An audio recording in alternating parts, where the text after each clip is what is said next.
Sugar daddy ఈ పదం చాలా మందికి కొత్తగా అనిపించవచ్చు. కానీ సంపన్న వర్గాల్లో మరీ ముఖ్యంగా వ్యాపార రంగంలో పలు కంపెనీలలో ఉన్నత స్థాయి ఉన్నత ఉద్యోగుల నడుమ వాడుకలో ఉన్న పదమే. ఇంకా చెప్పాలంటే నీకది నాకిది కాన్సెప్ట్లో సాగిపోయే వ్యవహారం అది.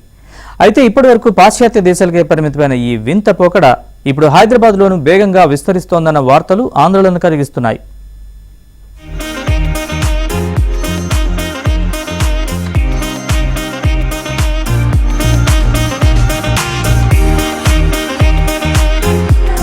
సామాజిక మాధ్యమాలలో ఫిల్టర్ల మాటున హైఫై క్లబ్బులు, పబ్బుల మసక చీకట్లలో ఈ షుగర్ డాడీ, షుగర్ మమ్మీల సంస్కృతి బాగా పెరుగుతోంది. సంపన్నులను ఉపయోగించుకుని కెరీర్లో ఎదగాలనుకునే లేదా విలాసవంతమైన జీవితం గడపాలనుకునే అమ్మాయిలు, అబ్బాయిలను షుగర్ బేబీస్ అంటారు.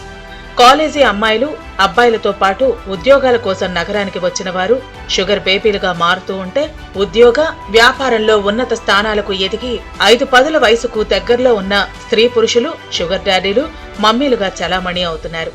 వీరిలో ఒకరిది కోరికైతే మరొకరిది అవసరం.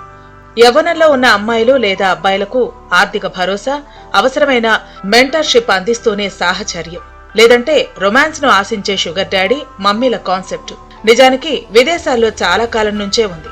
మన దేశంలో మాత్రం ఈ సంస్కృతి ఇటీవలి వేగంగా వ్యాపిస్తోందని సోషియాలజిస్టులు చెబుతున్నారు.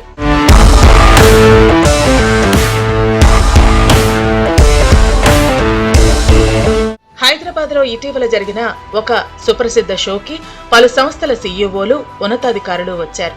అయితే వారి ఒక కంపెనీ సీఈఓ మాత్రం ప్రత్యేక ఆకర్షణగా నిలిచారు. దీనికి కారణం ఆయనతో పాటు వచ్చిన ఒక అందమైన అమ్మాయి.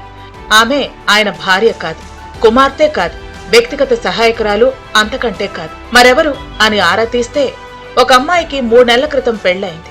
ఆమెకు భర్త తాను చేస్తున్న కంపెనీలోనే మంచి ఉద్యోగం చూశాడు. కానీ ఆమె అందులో చేరటానికి ఒప్పుకోలేదు. పెళ్లికి ముందు తనకు మెంటర్గా ఓ కంపెనీ ఎండీ ఉన్నాడని, అతని దగ్గరే ఉద్యోగంలో చేరతానని పట్టుబట్టింది. ఎందుకింత పట్టుదల అని ఆరా తీసిన అతను ఇటీవలే విడాకులకు దరఖాస్తు చేశాడు.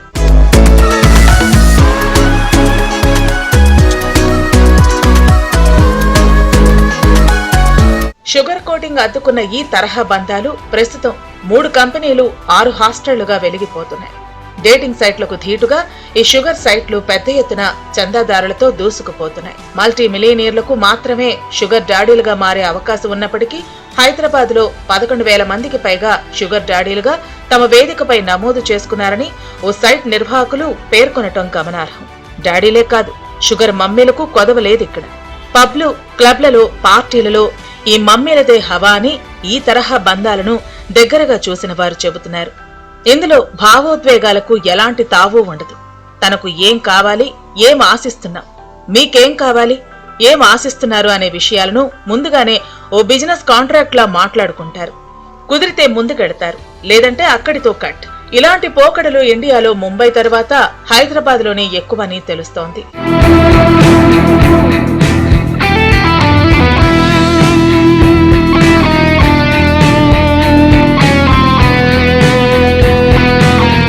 కోవిడ్ విపత్తు సమయం మన జీవితాల్లో చాలా మార్పులను తీసుకొచ్చింది. ఎంతో మంది ప్రాణాలు, మరెంతో మంది ఉపాధిని కోల్పోయారు. బంధాలు విచ్ఛిన్నమయ్యాయి. అన్ని బంధాలు ఆర్థిక బంధాలేనన్న నిస్పృహ కూడా కలిగించిన కాలం అది. దీంతో ఆ సమయంలో డేటింగ్ యాప్ల సబ్స్క్రైబర్ల సంఖ్య అమాంతంగా పెరిగింది. కెరీర్ వృద్ధి అవకాశాలను అన్వేషించుకుంటూ కొత్త తరహా బంధాల కోసం చూస్తున్న వారికి ఆ సమయంలో కనిపించిందే ఈ షుగర్ మమ్మీ డాడీ సంస్కృతి. కారణాలేవైనా గాని తీపి కోటింగ్ పులుముకున్న ఈ తరహా బంధాల మాటున చేదును గుర్తించలేకపోవటం నవతరపు అవివేకంగా పరిగణించాలని సామాజిక శాస్త్రవేత్తలు అభిప్రాయపడుతున్నారు. ఇక ఈ తరహా సంబంధాలు మొదట్లో ఉత్తేజాన్నిచ్చినా కాలక్రమంలో మానసిక సమస్యలకు కారణమవుతాయని సైకాలజిస్టులు చెబుతున్నారు. బాగా డబ్బు, పరపతి ఉన్న వ్యక్తులు ఒకరితో సరిపెట్టుకోరని, అప్పుడు వారిపై ఆధారపడి విలాసానికి అలవాటు పడిన అమ్మాయిలు, అబ్బాయిల్లో ఆందోళన, అభద్రతా భావం పెరుగుతాయంటున్నారు.